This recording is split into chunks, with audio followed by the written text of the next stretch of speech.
«Пайсці і не вярнуцца» – назва аповесці Васіля Быкава нібы жывая у сучаснай Беларусі. Толькі беларусаў хапаюць не фашысты-немцы, а карнікі сістэмы. Знакаміты дзіцячы пісьменнік Уладзімір Ягойдзік пайшоў пакарміць качак, а дадому не вярнуўся.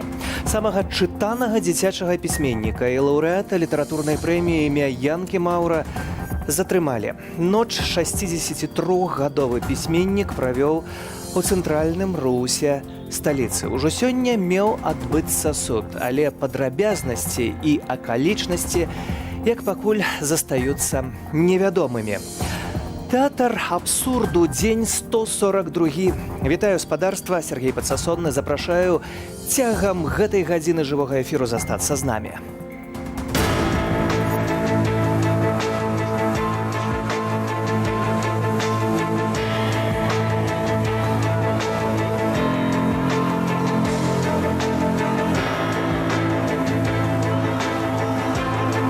Нам не нужны оторванные от жизни теории. Нужен ответ на существующие запросы общества. При этом следует изучить самый широкий спектр мнений и суждений наших граждан.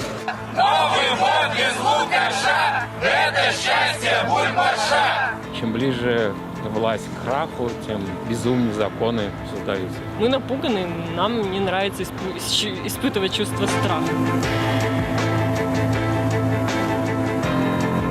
Журналісты выступаюць як тыя асобы, якія перашкаджаюць дзейнасці уладаў.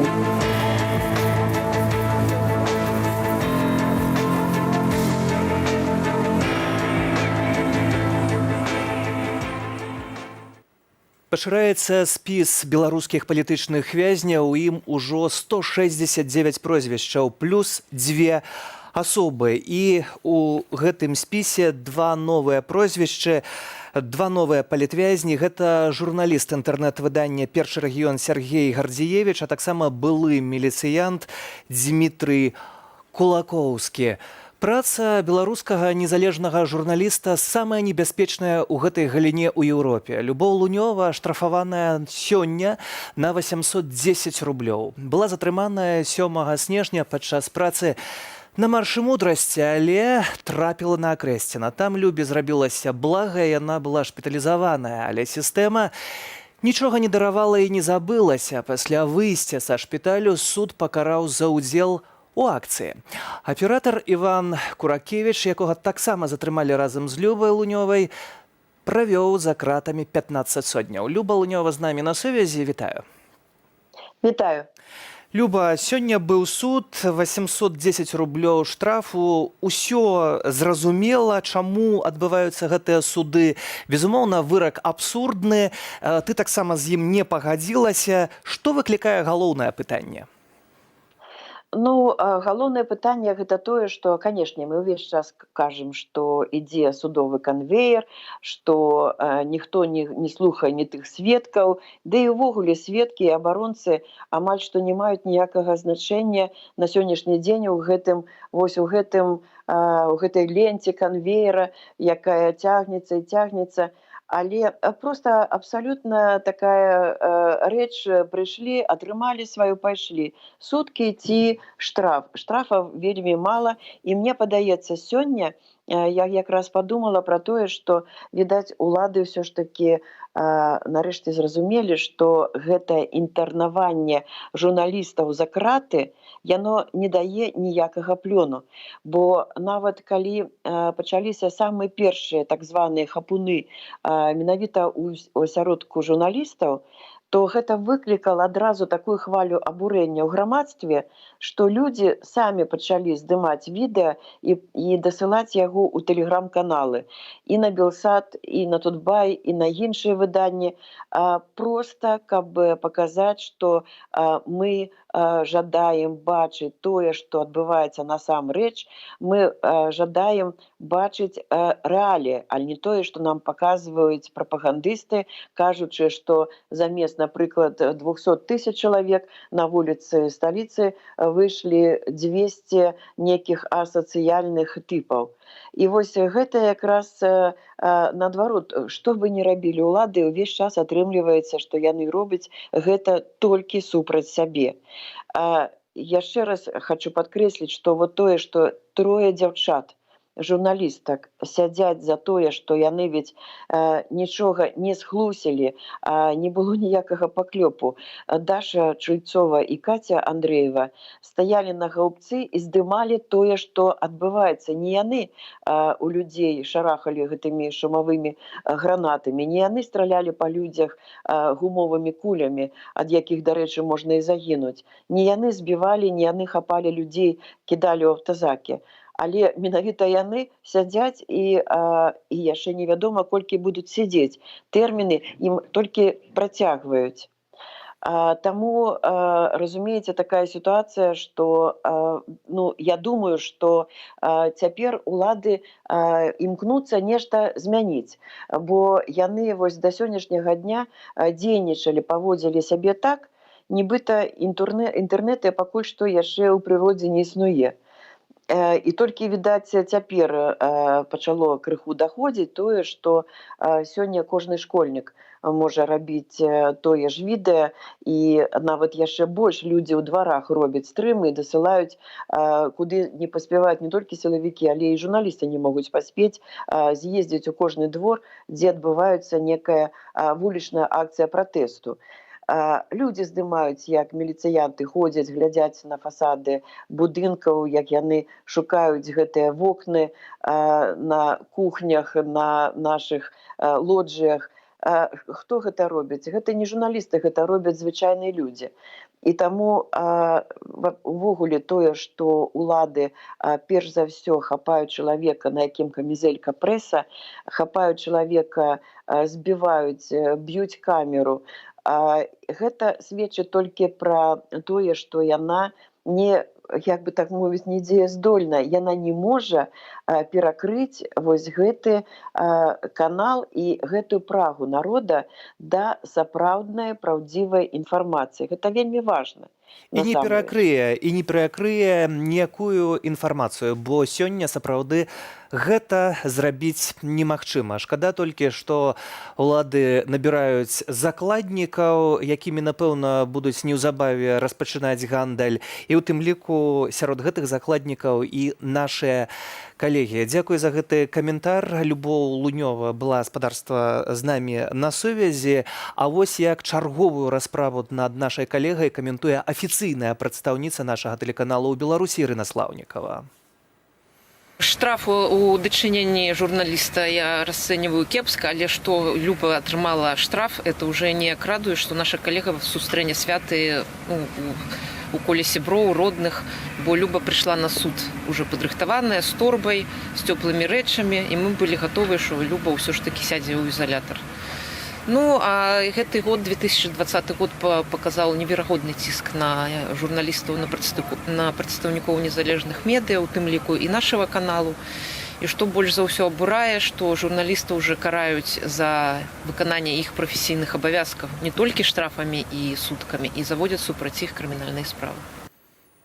Тым часам спадарства 5 прадстаўнікоў прэс-клубу, у тым і кіраўніца арганізацыі Юлія Слуцкая застаюцца за кратамі. Таксама, напэўна, правядуць яны і Новы год у зняволенні. Так выглядае сітуацыя. Ужо цяпер з намі на сувязі Александра Слуцкая, дачка Юліі Слуцкая, сястра Пятра Слуцкага, які таксама зняволены. Вітаю, Александра. Добрый день. Александра, што на сёння вядома пра брата, што вядома пра маці? На сегодняшний день известно то, что они, брат, мама, а также Сергей Альшевский, Сергей Якупов, Алла Шарко, находятся в СИЗО номер 1 на Володарского. Вот. Дело уже передано в Следственный комитет. Сегодня у них были адвокаты, встречались с ними. И сегодня же были допросы, то есть адвокаты были на допросах, уже присутствовали. Ці вядома, у якім яны стане? Штосьці адвакаты паведамляюць, ці падпісаныя паперы аб неразгалошванні нічога не могуць сказаць? Ничего. Адвокаты не находятся под подпиской, поэтому ничего они рассказать нам, к сожалению, не могут. Ждем 30-31 числа, тогда должно быть предъявлено обвинение. Гэта гаворыць пра тое, хутчэй за ўсё, што Новы год яны правядуць за кратамі, я так разумею. Хутчэй за ўсё так, да. Александра, вось гэтыя абставіны затрымання. Маці прыляцела ў Менск і была затрыманая ў аэрапорце, потым пачаліся ператрусы. Як гэта выглядала, калі можна некалькі словаў? Да, мы прилетели в Минск, прошли паспортный контроль, вернее, подошли к стойке, да, паспортного контроля, и сначала человек в форме увидел мой паспорт и кому-то позвонил по рации. После этого он спокойно проверил детские паспорта. Мы возвращались с детьми, с моими детьми. Паспорта нам не вернули и попросили отойти в сторону. Сказали, что не волнуйтесь, просто будет таможенный досмотр, вы пройдете через красный коридор. Была я, мама, дети и еще несколько человек. Вот. Первая через красный коридор пошла я, меня досмотрели очень формально, просто открыли чемодан и закрыли чемодан, выписали акт таможенного досмотра и отпустили. После этого начали выходить вот еще вот эти несколько человек, которые там были, тоже с такими же актами, говорили: не бойтесь, все нормально, сейчас выйдет ваша мама. Прождала я полчаса, минут 30-40, возможно. Мама так и не вышла. Я попыталась там в разные окошки стучаться, выяснить, где мама. В конце концов, мне удалось вызвать женщину, которая вот там, вот в этом красном коридоре, и она мне сказала, что вашу маму задержала финансовая милиция. Вот. После этого я сразу же поехала домой, к маме домой. И перед домом уже стояла какая-то машина, ходили несколько человек. Вот. И, как мне стало известно, в квартире проходил обыск. При самом обыске я не присутствовала, меня не пустили, я стояла под подъездом и ждала. Вот. Я видела, как выходил мой папа в сопровождении нескольких человек в штатском, открывал багажник машины, потом он вернулся. В итоге там было человек 8-10 в штатском, которые проводили обыск. Все было, культурно, ничего не переворачивали, забрали ноутбук, мобильный телефон. И увезли ее, сказали мне, что увезли ее в ДФР, Департамент финансовых расследований. Вот. Мы поехали вместе с адвокатами сразу же туда. Вот. Но там нам сообщали, что никто ничего не знает. Никто ничего не знает, никто ничего не видел, никого здесь нету и не было. Вот. Свет горел в ДФРе практически всю ночь допоздна. Вот. И хочу подчеркнуть, что дату задержания они поставили 23 декабря фактическую. То есть не 22, когда они были задержаны, а 23 декабря примерно в 3 часа дня мне позвонил сотрудник ДФР, мне представился, то есть он мне сказал: хочу сообщить о том, что ваша мать задержана. Сейчас адвокаты готовят жалобу на это задержание. Вот. И выяснить, то есть фактически всю ночь они провели там в ДФР на стульчиках и с ними беседовали. Таксама гаворка ідзе пра артыкул невыплата падаткаў у асабліва буйных памерах. А як вы бачыце гэтую справу? У чым праблема і ў чым прычына? Я не могу это комментировать, но я думаю, что мы все понимаем. Галоўнае, каб не нашкодзіць таксама любым выказванням тым, хто цяпер знаходзіцца за кратамі, я таксама гэта разумею. Але прэс-клуб таксама зрабіў сёння заяву, у якой адзначаецца, што праца будзе працягвацца. Гэта азначае, што застрашыць не атрымаецца прэс-клуб. Пресс-клуб остается верен своим принципам, и да, продолжается работа. Пресс-клуб продолжает работать, продолжает сохранять дело. И все тоже по возможности будут реализованы. Апроч таго, што вы спадзяецеся на дзеянні адвакатаў, магчыма, нейкую логіку ў гэтым абсалютным прававым дэфолце. Ці ёсць нейкая магчымасць, не ведаю, грамадскасці, беларусаў дапамагчы вам, дапамагчы тым, хто з прэс-клубу таксама трапіў за краты? Да, есть. Максимально пишите, рассказывайте, пишите посты в социальных сетях. То есть нам сейчас очень нужна информационная поддержка. Те, кто лично знает Юлю, Сергея Альшевского, Сергея Якупова, Аллу Шарко, пишите о том, какие они, с какой стороны вы их знаете. Ну вот так вот вы можете помочь. Бо толькі салідарнасць уратуе нас усіх. Дзякую вам за гэтую размову. Александра Слуцкая, дачка Юліі Слуцкай, была з намі на сувязі спадарства. Вось такая справа, якая таксама вельмі непакоіць, хаця ўсё больш і больш, на жаль, гэткіх вельмі драматычных справаў збіраецца у нас, ва ўсіх беларусаў. Нават 3 гады зняволення пагражае металургам з БМЗ. У Жлобінскім раённым судзе распачаўся працэс над Яўгенам Говорам, Александрам Бабровым ды Ігарам Поваравым. Іх абвінавачваюць у тым, што яны разам з іншымі 300 рабочымі 17 жніўня перакрылі дарогу тэхналагічнаму транспарту, які вёз сыравіну для сталеплавільнай печы. Падчас спробы страйку на БМЗ яны вылучылі шэраг эканамічных і палітычных патрабаванняў. Гэта справа крымінальная, агулам жа па адміністрацыйных справах праходзяць 26 чалавек з БМЗ. Было 300 человек, а крайних нашли троих. Что это? Какая вина? Что там они бегали, прыгали на эти... Ничего не били никого, ни охранников не били, ничего. За что, спрашивается? Всех наказывают ни за что. Все сидят ни за что. Власть сменится, тогда и все будет нормально. А пока власть не сменится, ничего не будет. Іншыя ж людзі прыходзілі і казалі, што мы не хочам, каб забівалі людзей у Беларусі, мы не хочам, каб іх катавалі, мы не хочам, каб нас трымалі за дурняў, бо мы добра і дакладна ведаем, што адбываецца ў краіне. Ну, то есть працэс, канешне, замоўны, і гэта адразу бачна, і бачна, што працэс палітычна матываваны. Што людзей проста будуць прыцягваць да адказнасці не за крымінальную справу, а это, скажем так, паліцыя думкі, да? Вось, і прыцісненне менавіта за погляды чалавека.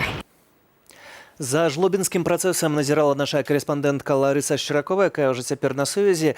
Вітаю, Ларыса. І як выглядаў першы дзень працэсу? Як што? Як выглядаў першы дзень суду? Сёння так атрымалася, што двое удзельнікаў Баброў, не удзельнікаў, а двое чалавек, якіх абвінавачваюць, гэта Александр Баброў і Яўген Говор, яны прыйшлі самі ў суд, яны знаходзяцца пад падпіскай аб невыездзе, а адзін з іх, гэта Ігар Повараў, ён чамусьці сядзіць у СІЗО ў Гомлі, і сёння ягоныя адвакаты спрабавалі хадайніцтва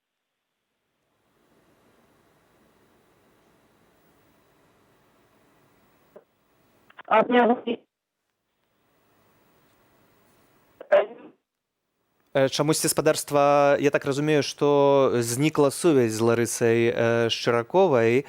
Па гэтаму пакуль не даведаемся ўсіх падрабязнасцяў, як выглядаў першы дзень суду ў Жлобіне. Магчыма, нам таксама перашкаджаюць, бо ёсць жаданне зрабіць усё, каб мы не пачулі таго, што адбываецца, але таксама, як мы маглі пачуць у каментарах папярэдніх, безумоўна, працэс палітычна матываваны. Тут няма ніякіх сумневаў. Нестыкоўкі ў пратаколе, міліцыян-сведка Іваноў Іван Іванович, відэа, якое пярэчыць яго сведчанням, але суду нічога не перашкодзіла. Раварыст, трэнер па трыятлоне і школьны настаўнік фізкультуры Алексей Адамович атрымаў 10 сутак арышту. Суддзя Перашкова ў судзе Маскоўскага раёну сталіцы не ўлічыла сведчанняў, што затрыманне адбылося папросту на пешаходным пераходзе і што ніякага маршу там у гэты момант не было. Артыкул ужо вядомы, 2334, парушэнне парадку і правядзення масавага мерапрыемства. Передвигался по улице Рафиева в сторону улицы Алибегова. Переходил перекресток и заметил возле дома Ельских 2 микроавтобуса темно-синего цвета. Вот. Продолжил свое движение в сторону дворов Алибегова. Заметил, что микроавтобусы развернулись и направились в сторону Алибегова-Рафиева. Затем я услышал сигналы автомобиля, обернулся и заметил, что с микроавтобуса выбегают люди в черной одежде и хватают велосипедиста и направляют в салон автомобиля. В этот момент никакого шествия, никаких колонн не происходило. Адвокат рассказал о том, что много несостыковок в деле, например, нет по времени задержания. Свидетель обвинения является, он проводил допрос, свидетель проводил допрос Леши. И еще очень важный момент, что Лешу во всех документах, Леша был без велосипеда, велосипед нигде не фигурировал. Плюс была видеозапись его задержания, когда его бросают в бус. И плюс удалось найти свидетеля, который дал показания в суде, который видел момент задержания от начала до конца. Поэтому, когда Лешу схватили на пешеходном переходе вместе с велосипедом, выбежав из буса, несколько человек в темной одежде и завели в бус его. Поэтому была надежда, я надеялась, и, конечно, это неожиданное решение, потому что действительно заседание длилось долго, и вообще было достаточно материалов для того, чтобы как минимум дать хотя бы просто штраф, а как максимум, конечно же, оправдать, то, что он невиновен. Спадарства, сёння таксама дзень народзінаў Артёма Сарокіна, лекара-анестэзіолага, які паведаміў, што Роман Бондаренко быў цвярозы ў дзень забойства. На жаль, лекар Артём Сарокін свой дзень народзінаў праводзіць за кратамі. Тым часам супраць карніка ў пагонах няма ніводнай крымінальнай справы. Няма яе і за забойства 11 жніўня берасцейца Геннадзя Шутава, але следчы камітэт паведамляў пра справу на самога Шутава, а цяпер і новы паварот для сведкі забойства, які быў побач з Геннадзем Шутавым, калі таго смяротна паранілі ў галаву падчас акцыі пратэсту. Берасцейцу Александру Кардзюкову змянілі абвінавачанне. Супраціў працаўніку ўнутраных органаў замянілі на спробу забойства. Выглядае на застрашванне сведкі, а Святлана Ціхановская каментуе сітуацыю.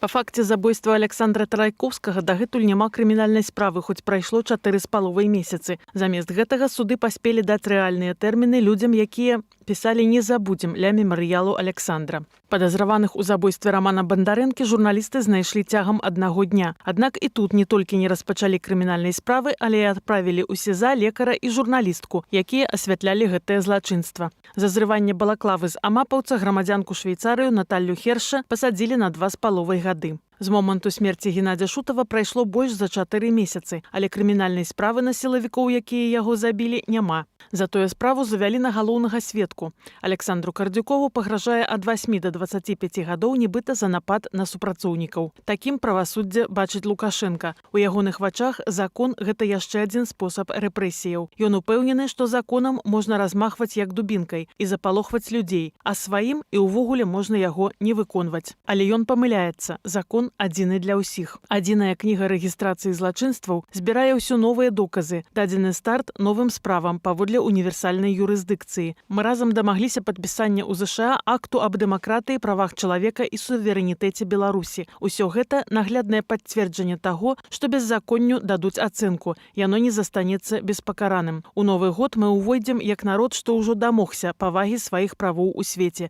і гатовы вярнуць закон у роднай краіне. Наши коллеги Катерина Андреева и Дарья Чульцова застаются спадарства за кратами с 15 листопада. Дзяўчын затрымалі пасля асвятлення акцыі памяці Романа Бондаренкі на плошчы пераменаў. Іх вінавацяць у арганізацыі масавых беспарадкаў, хаця дзяўчыны выконвалі папросту сваю працу журналістаў.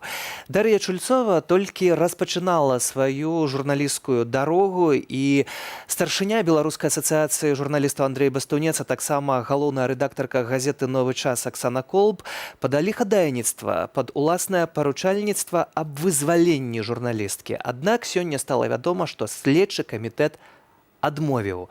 Андрэй Бастунец, старшыня Бажу, з намі на сувязі. Вітаю вас, спадар Андрэй. Чаму, як мяркуеце, такі адказ следчага камітэту? Вітаю. Дарэчы, скажу, што наконт Екатерыны Андрэевым таксама я падаваў хадайніцтва аб змяненні меры ўтрымання на паручальніцтва асабістае. Я скажу наўпрост, што я не вельмі веру ў тое, што гэта спрацуе, але трэба рабіць, што трэба. Гэта мера не вельмі такая ў крымінальна-працэсуальным кодексе дзейнічае у Беларусі, хаця былі выпадкі, калі яна прыносіла поспех і было спадзяванне, што ўсё ж такі магчыма, а раптам. Пакуль тое, што тычыцца Дар'і Чульцовай, мы атрымалі адказ, што нібыта мы не абгрунтавалі свой зварот, сваё хадайніцтва, а Дар'я можа схавацца ад следства ці ціснуць на іншых грамадзянаў, на сведкаў з мэтай, каб пазбегнуць адказнасці. Я заўважу, дарэчы, што асабістае паручальніцтва гэта не проста словы, гэта абавязак чалавека, які яго дае, і калі здараецца тое, пра што кажа следчы камітэт, то гэта значыць, што тыя, хто паручыўся за чалавека, ён мусіць заплаціць ад 100 до 500 базавых велічыняў за невыкананне асобы, за якога яны паручыліся, сваіх абавязкаў. Паўтаруся, гэта ўсё залежыць толькі ад следчага.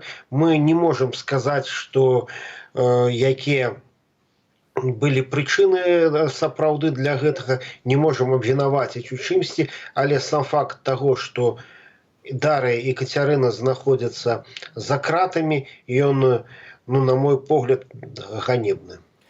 Спадар Андрэй, вы кажаце, што не зусім бачыце прычыны. Можа, прычына тут толькі адна – зрабіць паказальны працэс у пераследзе незалежных журналістаў, каб і іншыя ведалі, і каб таксама зрабіць такіх ахвяраў, якімі можна гандлявацца потым. Ці не ў гэтым прычына?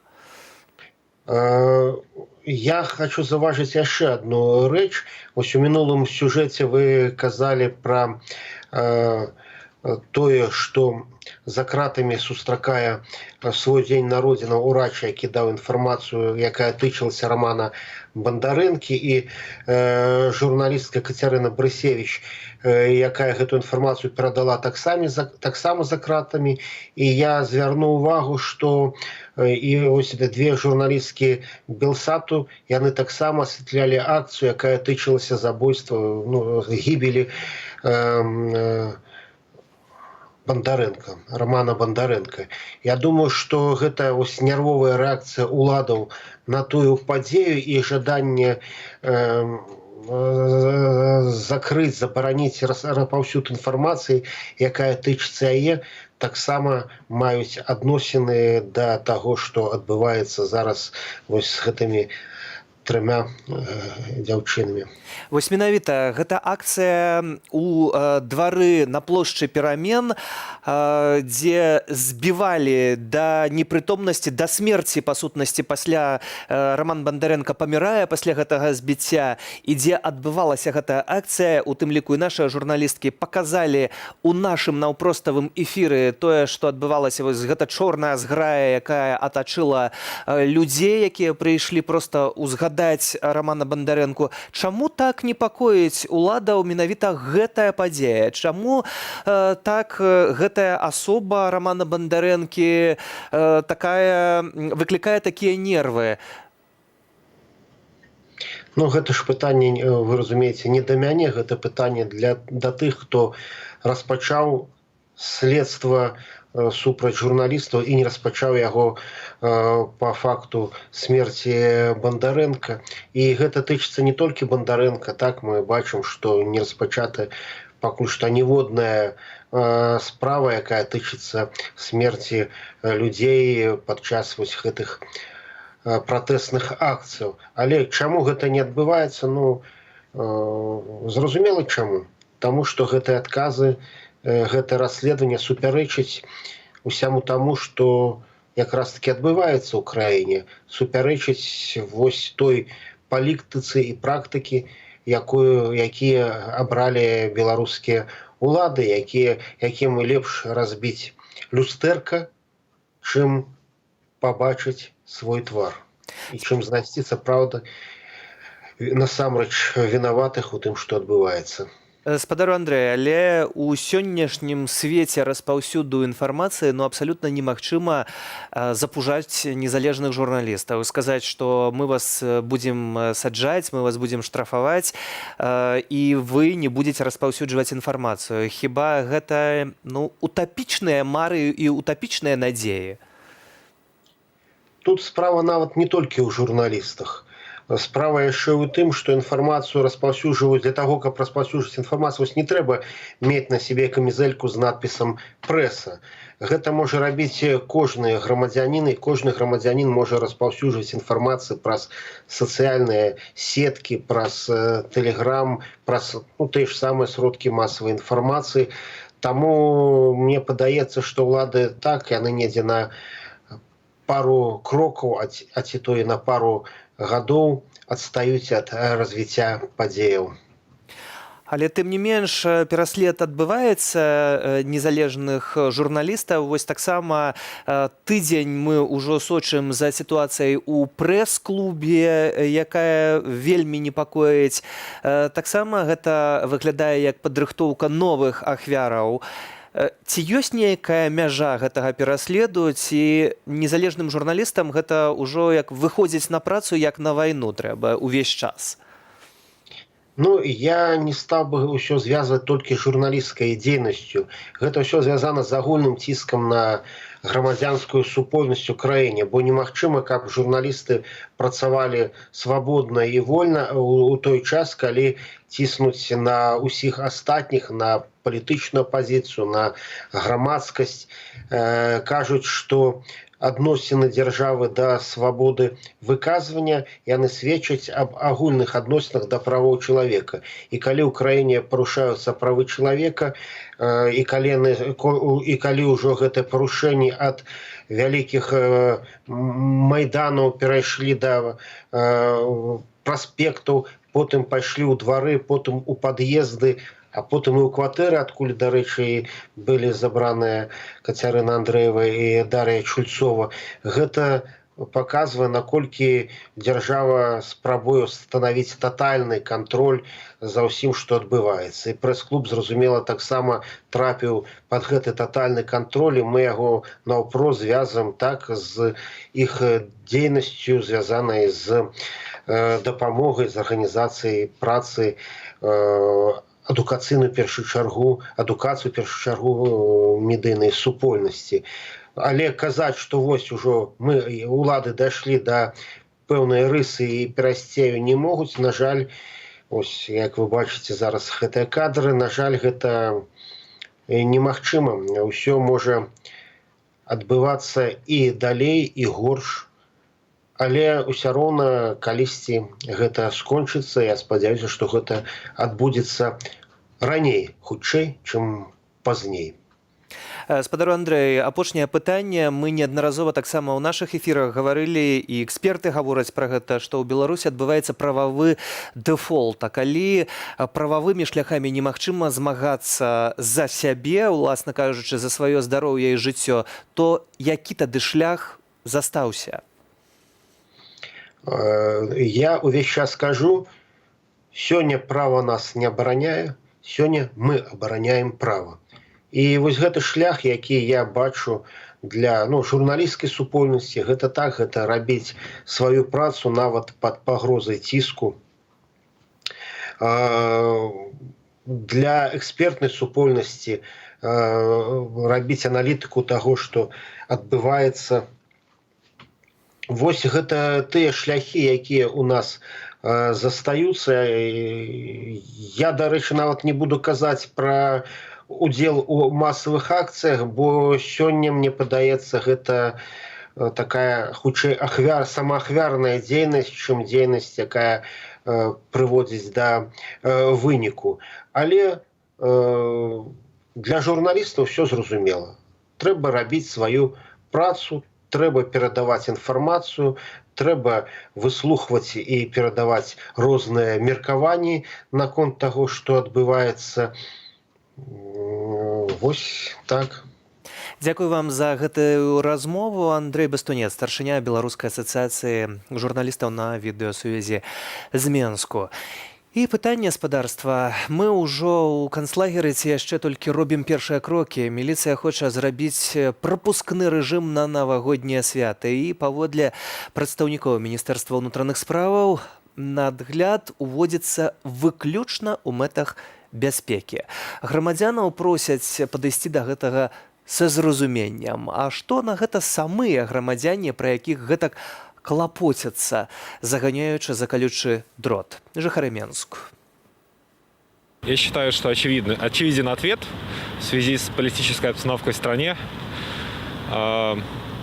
Будет все это происходить. Это странно, это, конечно, удивляет, поражает, пугает. То есть это, на самом деле, вот нас лично это пугает. Скорее всего, это какие-то, может быть, меры по борьбе с коронавирусом, чтобы все-таки новогодние праздники, люди будут хотеть собираться, вместе больше отмечать, все-таки будут собирать родственников, и чтобы не так сильно распространялось. Народ мирный.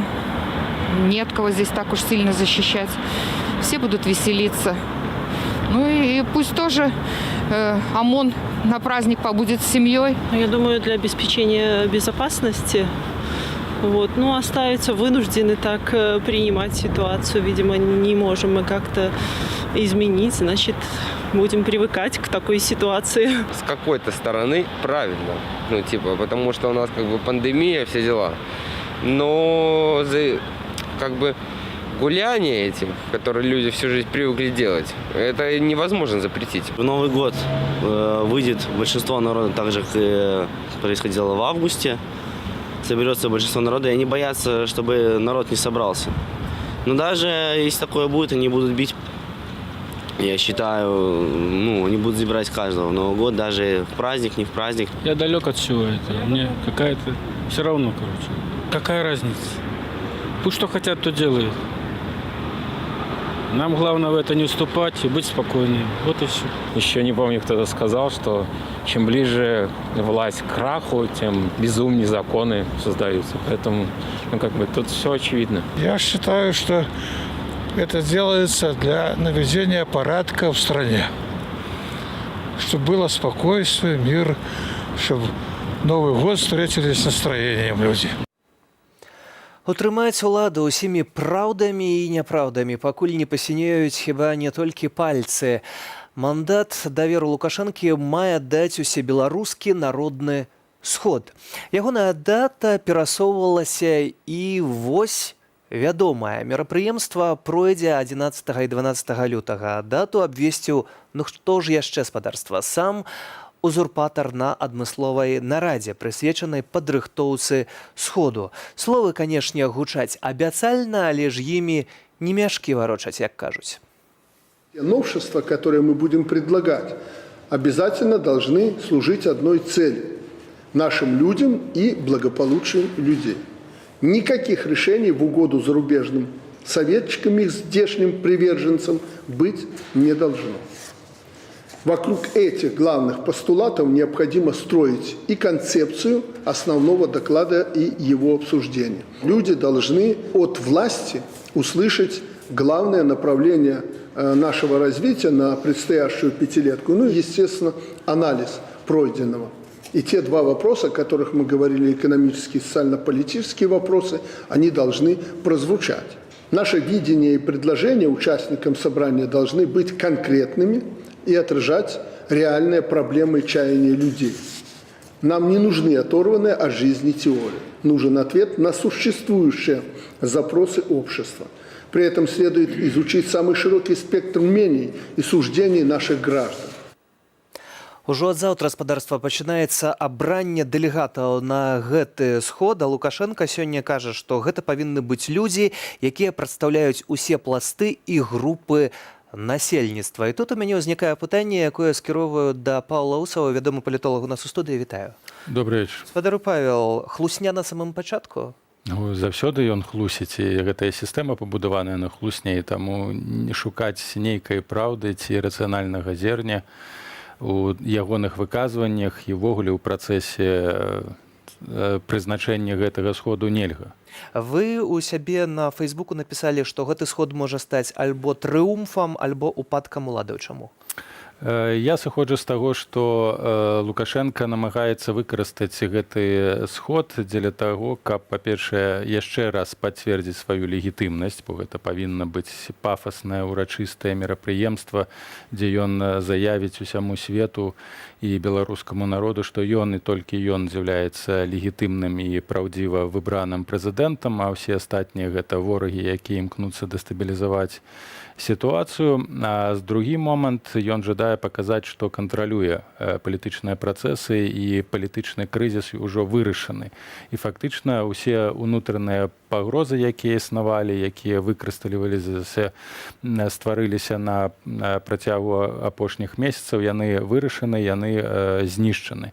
І калі дзеля гэтага неабходна забяспечыць абсалютную стабільнасць, абсалютны кантроль, заціснуць усе гайкі і усталяваць у краіне поўную татальную атмасферу страха, то бок развязаць фактычна адчынены тэрор, мы яго ўжо зараз назіраем, каб да лютага фактычна прастора была зачышчана. Калі яму гэта не ўдасца зрабіць і паўторыцца сітуацыя з гэтым мітынгам, дэманстрацыяй у падтрымку Лукашенка, які павінен быў адбыцца ў кастрычніку, то гэта будзе сведчыць пра тое, што сістэма развальваецца.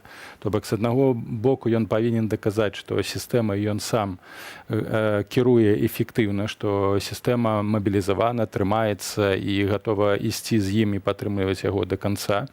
А з іншага боку, канешне, калі яму не ўдасца падавіць пратэсты нават у тым фармаце, у якім яны праходзяць зараз, калі людзі будуць і грамадства ствараць умовы, пры якіх правядзенне гэтага ўсходу будзе адбывацца за калючым дротам, фактычна, калі Менск будзе паралізаваны, будуць стаяць бронетранспарцёры, гэта будзе сведчыць пра тое, што страх перад пратэстамі настолькі вялікі, што ён фактычна павінен праводзіць гэтае мерапрыемства ва ўмовах вайсковага стану. І гэта яшчэ раз падарве, яшчэ раз падкрэсліць, што ён не кантралюе сітуацыю, што сістэма хістаецца і што гэта можа стаць сведчаннем менавіта таго, што крызіс глыбінны, сістэмны працягваецца і ён не ўтрымае ўладу нават да канца свайго тэрміну. Але з іншага боку, навошта рабіць гэтую паказуху, гэты такі шабаш, ну, скажам так, для сваіх па сутнасці, бо у Палацы Рэспублікі, дзе мае адбыцца гэты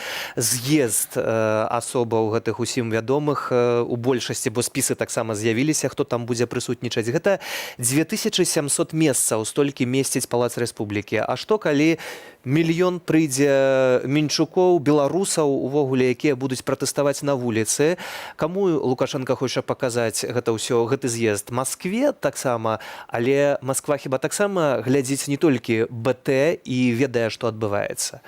Галоўная задача зрабіць так, каб гэты мільён не прыйшоў. Нават каб не сабралася 50 000, і нават калі ввогуле галоўная задача, каб пратэсты да гэтага моманту былі падаўлены, нават на лакальным узроўні. І калі разважаць катэгорыямі мільёнаў, то насамрэч, калі б такая колькасць людзей выйшла, Лукашенко б ужо б не існавала. І ніякі...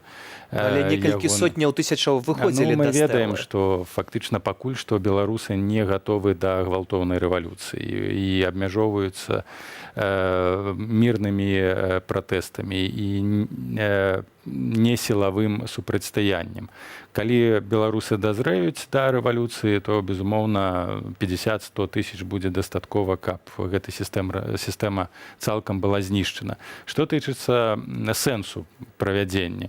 Як я ўжо сказаў, гэта дадатковая легітымізацыя. Гэта, безумоўна, сігнал Маскве, што ён кантралюе сітуацыю, і трэба узгадаць, што менавіта раней, калі яшчэ толькі Лукашенко пачаў разважаць на тэмай правядзення гэтага сходу гаварылася пра магчымыя змены ў канстытуцыі і пераўтварэнне усебеларускага сходу ў канстытуцыйнае сабранне, якое павінна пераразмеркаваць паўнамоцтвы. Гэтая рыторыка была выкарыстоўвалася дзеля маніпуляцыі. Павестцы сённяшняй, якую агучыў Александр Лукашенко, няма нічога пра змены ў канстытуцыі. Безумоўна. Гэта вельмі цікавы момант, а таксама сёння адбыўся круглы стол у Савеце Рэспублікі, і там з'явіліся прадстаўнікі апазіцыі. Цікава, ці гэта прадстаўнікі апазіцыі, якой гэта апазіцыі вось для вас таксама? Сергей Чэрычань, былы кандыдат на прэзідэнцтва, Рыгор Кастусёў, БНФ, і Вадзім Мажэйка, ліберальны клуб. Што вось пра гэтых прадстаўнікоў? Гэта так званы дыялог, які ініцыявалі улады, на жаль, некаторыя ліберальныя колы апазіцыйныя на гэта купляюцца і становяцца дэкарацыяй, фактычна пераўтворваюцца ў гібрыдную апазіцыю, якую ўлада выкарыстоўвае дзеля імітацыі нейкага дыялогу ў той самы момант, калі сотні людзей сядзяць у вязніцах, тысячы пацярпелых, катаваных. Я не разумею тых, хто гандлюе сваім сумленнем. Гэта гандаль сваім сумленнем, улічваючы, што рэпрэсіі не спыняюцца, улічваючы, што тэрор працягваецца і будзе працягвацца, і фактычна гэта саўдзельнікі гэтага тэрору. Гэта ідэалагічныя саўдзельнікі тэрору. Такім чынам я іх выказваю сваё меркаванне, магу акрэсліць гэтых людзей. Безумоўна, такія асобы кшталту Юрыя Васкрэсенскага ці Чэрычня, ці... Васкрэсенскага няма ў спісе. Ён можа з'явіцца, разумееце, што гэтыя спісы, гэта ўсё фактычна тэхнічныя аспекты, якімі можна маніпуляваць, як і дэлегатамі, тымі і колькасцю людзей, і тымі, хто там з'явіцца, і павесткай дня. Галоўнае тое, што, безумоўна, будуць створаны а-ля апазіцыйныя дэкарацыі, якія могуць і выказваць нейкія крытычныя погляды, але агульна створаць такую атмасферу нейкага дыялогу. Атмасфера стрыльнасці павінна быць на гэтым сходзе.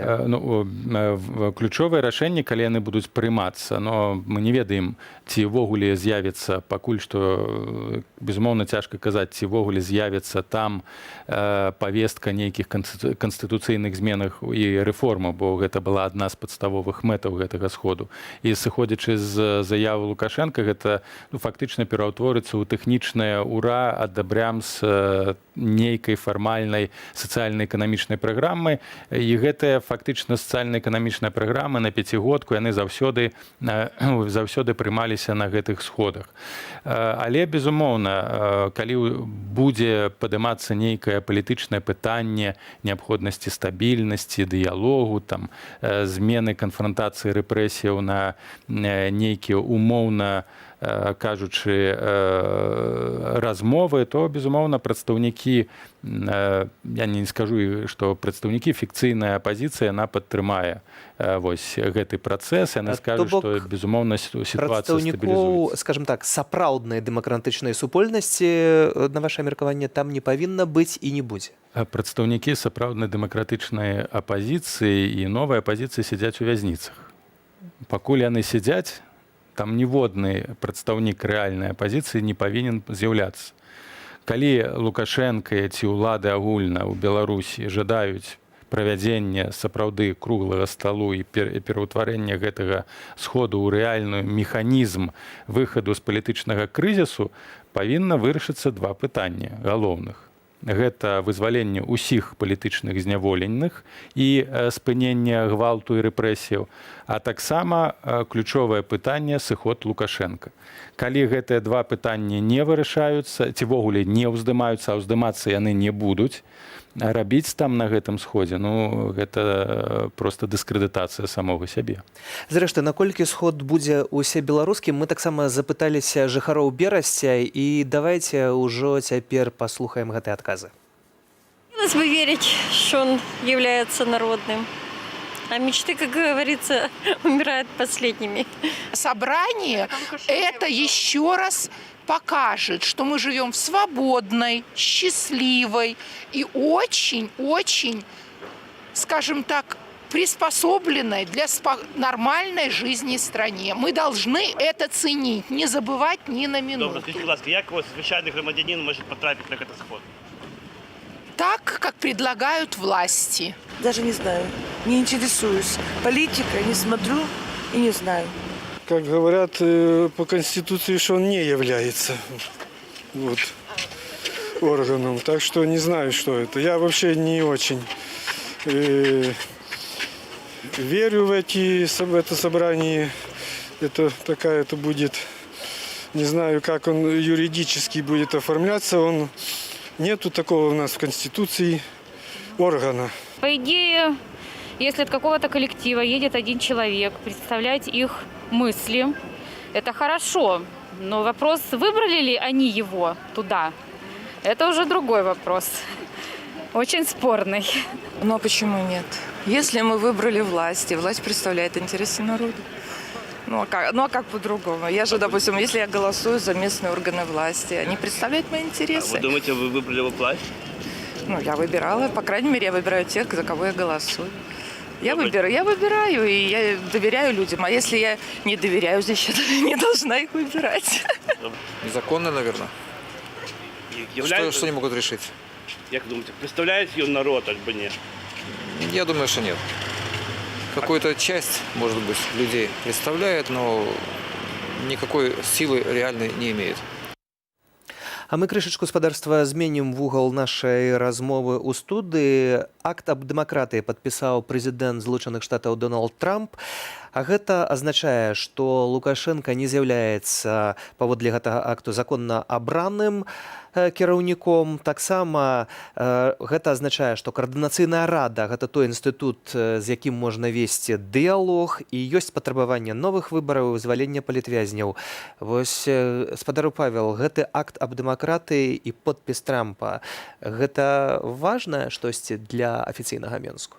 Гэта важна для ўсіх, не толькі для афіцыйнага Менску, у сэнсе як рэальны удар палітычны і эканамічны па інтарэсам рэжыму, перш за ўсё, але гэта важна для дэмакратычнай супольнасці і для народа, паказвае, што прынамсі Злучаныя Штаты Амерыкі прытрымоўваюцца ключовых пазіцыяў у дачыненні да Беларусі, пытаннях правоў чалавека і гатовыя надалей падтрымліваць беларускае грамадства і народ у барацьбе супраць тыраніі. Самае галоўнае, што ў гэтым акце прапісана, гэта памкненне затармазіць працэс інтэграцыі Беларусі і Расіі ў межах саюзнай дзяржавы, і гэта вельмі важна. Я лічу, нават важней за нейкіх эканамічных і палітычных санкцыяў падтрымліваць, узмацняць на міжнародным узроўні незалежнасць Беларусі, не даваць Расіі магчымасці выкарыстаць, перш за ўсё, і Лукашенка, і беларускі рэжым,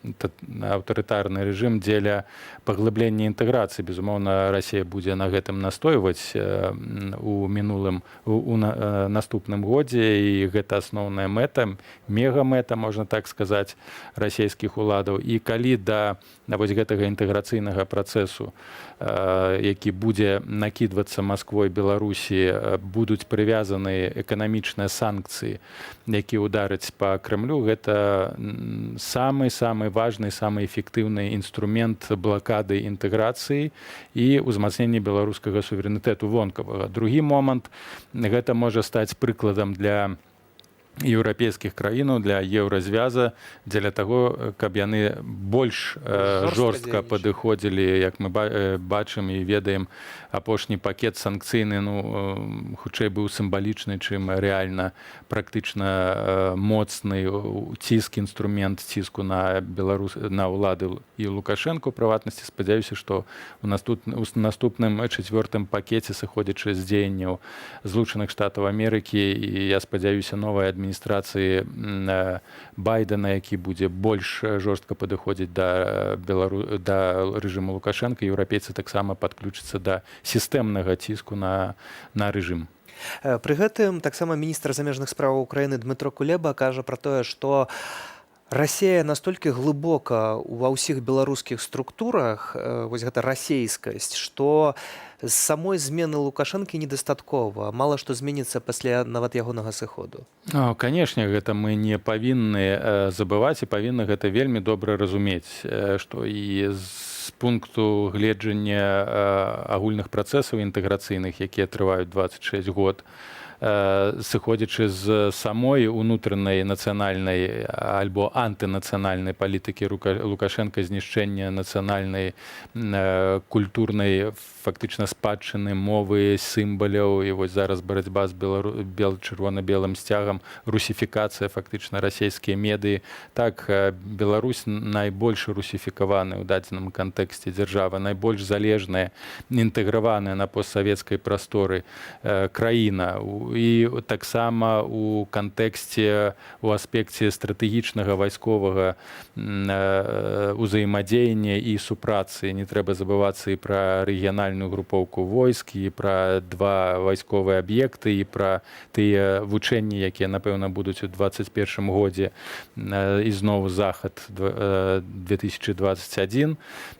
Канешне, змена Лукашенка павінна разглядацца як адначасова як сістэмная рэформа усяго таго, што ёсць у Беларусі. Нацыяналізацыя войск, я маю на ўвазе фарміраванне нацыянальнага войска, нацыянальных службаў бяспекі, перш за ўсё фарміраванне нацыянальна арыентаванага насельніцтва. Самае цікавае, канешне, нас у гэтым усім чакае, што будзе пасля Лукашэнкі, а не толькі ў чаканні ягонага сыходу. Дзякую вам за гэтую размову. Павел Усаў, палітолог, маім і спадарства гостем. Не ведаю, спадарства, ці атрымаецца далучыцца да усебеларускага народнага сходу, хаця Лукашенка і абяцае, пускаць амаль што ўсіх, але вось дакладна можна далучыцца да танцавальнага чэленджу на развітанне танец, які скарыў увесь свет. Да папулярнага выкліку Джерусалема далучыліся і жыхары менскага Сухарова. Глядзім і танчым разам, а я зычу добрага вечара. Для вас працаваў Сергей Пацасонны. Шукайце інфармацыі без цэнзуры.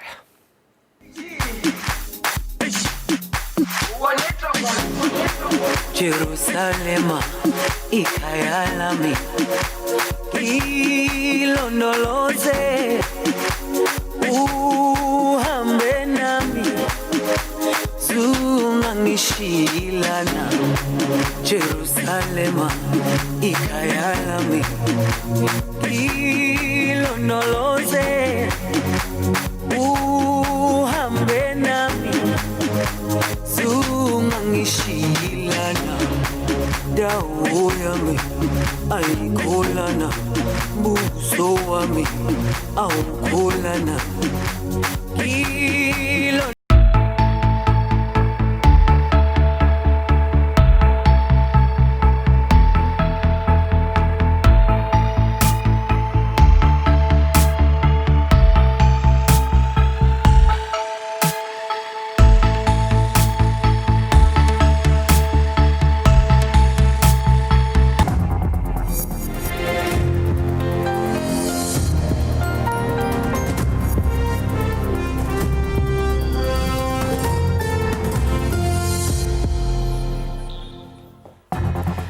Першая гадзіна ў Беларусі. Час падсумаваць галоўныя падзеі дня ў аб'ектыве. З вами Юлія Лабанова. Добрый вечар. Лукашенко прызначыў дату усебеларускага народнага сходу. Ён існуе для падману працоўных і грамадзянаў. Нічога іншага за гэтым штучным і махлярскім органам не стаіць і быць не можа. Фактически Геннадия Шутова и Александра Курдюкова сразу сделали обвиняемым по этому делу. Для того, чтобы, как я понимаю, для того, чтобы оправдать свои действия. Замах на забойство. Обвинавачанне для сведкі смяротнага ранення пратэстоўца. Тотальный контроль у новогоднюю ночь. Что рыхтуе МУС? Нечто там достанешь с кишени, и там стяжок той же самый, и погоньку, усе ведаюць, што документ у цябе ёсць, і можна адразу весці ў суд, і можна адразу атрымаць пэўны прысуд. Усебеларускі народны сход адбудзецца 11 і 12 лютага. Даты сёння агучыў Александр Лукашенко. А ўжо заўтра распачнецца абранне дэлегатаў. Чаго яшчэ можна чакаць ад форуму, апроч традыцыйнага аналізу дасягненняў і зацвярджэння плану на наступную пяцігодку, высвятляла Анастасія Русецкая. Новаўвядзенні, якія будуць прапаноўвацца на ўсебеларускім народным сходзе, маюць служыць дабрабыту беларусаў, заявіў Лукашенко і падкрэсліў, ніякіх рашэнняў, каб дагадзіць, цытата, замежным дарадцам і іхным тутэйшым прыхільнікам быць не павінна. Два вопроса, о которых мы говорили, экономические, социально-политические вопросы, они должны прозвучать. Наше видение и предложения участникам собрания должны быть конкретными и отражать реальные проблемы и чаяния людей. Нам не нужны оторванные от жизни теории. Шосты форум номенклатурна-гаспадарчага актыву запланаваны на 11 і 12 лютага. Упершыню ж усебеларускі народны сход адбыўся ў 96-м годзе напярэдадні рэферэндуму аб змене Канстытуцыі. Калі быў першы усебеларускі народны сход, я быў тады намеснікам старшыні Конституцыйнага суда, мне прыйшло запрашэнне. А старшыні Конституцыйнага суда Тихіні чамуці не было запрашэння, а мне прыйшло запрашэнне. Я, честно кажучы, не хадзіў на гэты сход, потому что я лічыў, что это нейкі надуманы нелегітымны орган. Ён існуе для падману працоўных і грамадзянаў. Нічога іншага за гэтым штучным і махлярскім органам не стаіць, быць не можа. Арганізатары называюць усебеларускі народны сход адной з найважнейшых формаў народаўладдзя ў краіне. А як да гэтага форуму ставяцца простыя грамадзяне? Хотелось бы верить, что он является народным. А мечты, как говорится, умирают последними. Даже не знаю, не интересуюсь. Политика не смотрю и не знаю. Смотря кто туда поедет. Вы же сами понимаете, кого пригласят, те поедут. Если сами проявят инициативу, их туда не пустят. Ну что кто может сделать? Ничего. Не знаю, как он юридически будет оформляться. Нету такого у нас в Конституции органа. Усебеларускі народны сход праводзіцца раз на 5 гадоў, звычайна перад прэзідэнцкімі выбарамі. На ім Лукашенко дае справаздачу за папярэднюю і ставіць мэты на наступную пяцігодку. А дэлегаты галасуюць за прапановы. Значных рашэнняў на сходзе ніколі не прымалі. Гэтым разам на форуме плануюць прэзентаваць канстытуцыйныя змены. У той жа час органам, які можа прыняць канстытуцыю, можа быць толькі устаноўчы сход, кажа Владимир Мацкевич. Гэта абраны склад дэлегатаў. Гэта людзі, якія, сабраўшыся на устаноўчы сход, маюць адзіную функцыю, толькі адзіную. Распрацоўка, прыняццё канчатковай рэдакцыі Канстытуцыі, якая выносіцца на рэферэндум, і толькі такім чынам можа быць Канстытуцыя прынятая. Усё астатняе – гэта падман. Удзельнікамі сходу павінныя быць прадстаўнікі ўсіх групаў насельніцтва, заяўляе Лукашенко. У рэальнасці ж абрацца дэлегатам гэтак жа складана, як і трапіць у склад выбарчай камісіі. Прадстаўнікам апазіцыі трапіць на сход не ўдаецца. Гэтак у 2006 годзе за спробу прайсці на сход пабілі тагачаснага кандыдата на прэзідэнцтва Александра Казуліна.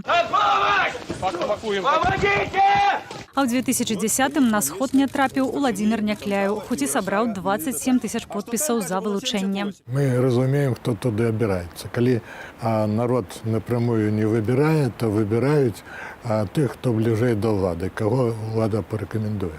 Таму я думаю, што прадстаўніцтва там будзе спецыфічна. Абранне дэлегатаў на усебеларускі народны сход пачынаецца з заўтрашняга дня. Анастасія Русецкая, Белсат. Панядзелак дзень, у які пратэставаць выходзяць пенсіянеры. Сёння іхная 14-я з ліку акцыя супраць гвалту і за новыя выбары прайшла ў Менску ля заходняга рынку. Затрыманняў не было. Хто і як яшчэ цягам дня выказваў сваю грамадзянскую пазіцыю, паглядзім у наступным матэрыяле. Жыве Беларусь! Жыве Беларусь! Жыве Беларусь! Жыве!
Живи! Живи, Беларусь! Живи! Прэзідэнт ЗША Дональд Трамп падпісаў закон пра федэральны бюджэт і такім чынам, сярод іншага, ухваліў акт аб дэмакратыі, правах чалавека і суверэнітэце Беларусі. Сярод іншага, акт прадугледжвае, што ЗША не прызнаюць вынікаў сёлетніх прэзідэнцкіх выбараў у Беларусі, а значыць і Александра Лукашэнку легітымным кіраўніком краіны. Документ заклікае правесці новыя прэзідэнцкія выбары паводле стандартаў АБСЕ і неадкладна вызваліць усіх палітычных вязняў. З акту вынікае, што Вашынгтон не прызнае ўлучэнне Беларусі ў саюзную дзяржаву з Расіяй. Да таго ж, абноўлены акт аб дэмакратыі ў Беларусі пашырае паўнамоцтвы прэзідэнта ЗША у справе ўвядзення новых санкцыяў супраць рэжыму Лукашэнкі. Абраза, гвалт, дачыненне міліцыянта ды нават замах на забойства. На гэтых падставах сёння распачалі разгляд крымінальных справаў супраць мірных беларусаў. Больш за 30 судовых паседжанняў прайшло і паводле адміністратыўных абвінавачанняў. З удзелу ў акцыях, фотаздымкі з пратэстаў, рэпост у сацыяльных сетках, а таксама за бел-чырвона-белыя сцягі, вывешаныя ў вокнах і на гаўбцах. Агляд судовых паседжанняў у матэрыяле Дзіяны Радкевіч. Скончылася следства ў справе Александра Кардзюкова, сябра Геннадзя Шутава, якога ў берасці паранілі стрэлам у патыліцу. Шутаў памёр 19 жніўня. Яшчэ да смерці мужчыны следчы распачалі крымінальную справу у дачыненні параненага за супраціў міліцыянтам. Цяпер у відавочцы Александра Кардзюкова, якому таксама закідаюць супраціў міліцыі, новае абвінавачванне – замах на забойства. Фактически Геннадия Шутова и Александра Курдюкова сразу сделали обвиняемым по этому делу. Для того, чтобы, как я понимаю, для того, чтобы оправдать свои действия, они обвинили вот этих мужчин, что сотрудники милиции обвинили их в том, что они на них якобы напали. У Лідзе пачаўся разгляд крымінальнай справы супраць актывіста Вітольда Шурка з Бярозаўкі за ўдзел у пратэсце і гвалт міліцыянту. Без тлумачэння суддзя Максім Філатаў зрабіў суд закрытым. Вітольду пагражае 6 гадоў пазбаўлення волі. Таксама першае паседжанне сёння адбылося ў Вілейцы за знявагу міліцыянта. Паводле СТВ мужчына размясціў абразлівы каментар пад фотаздымкам супрацоўніка міліцыі. Держим завод!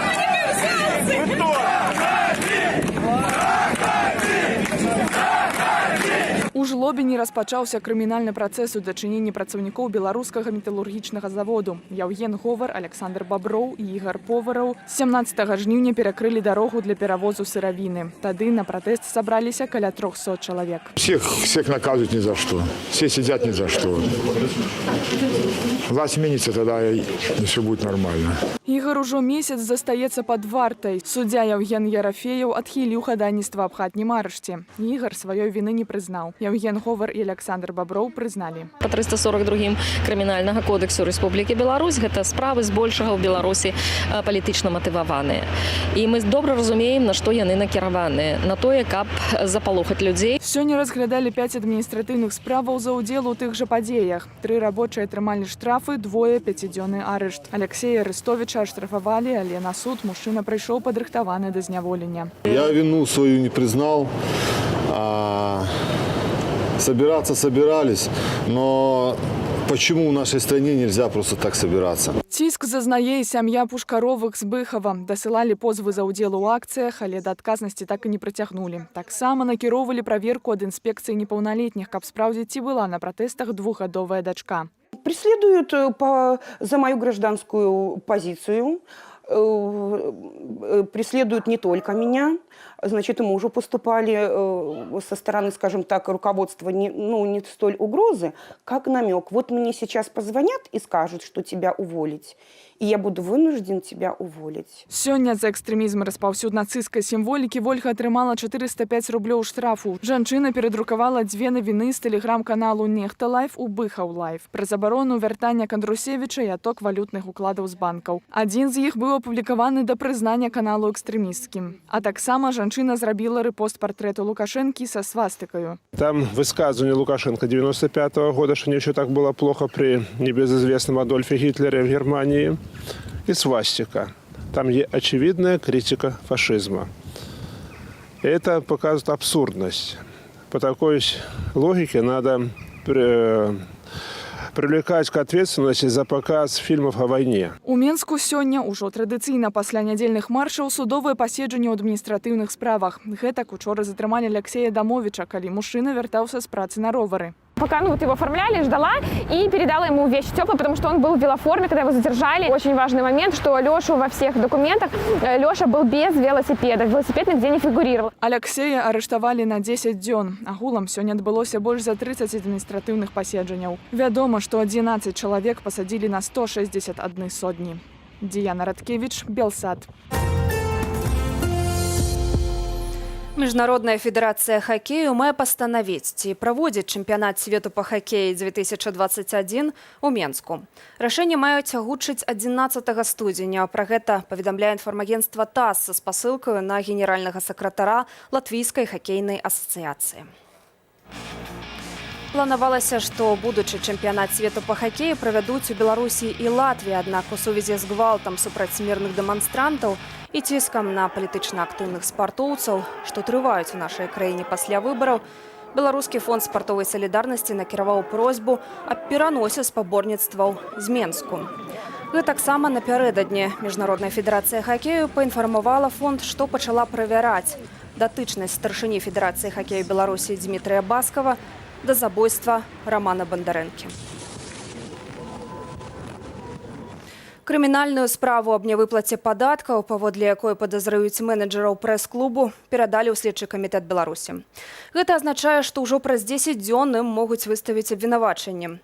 Гэтаксама следчы камітэт адмовіў у вызваленні з-пад арышту пад паручніцтва нашай каляжанцы Дар'і Чульцовай, затрыманай падчас стрыму з акцыі памяці Романа Бандарэнкі.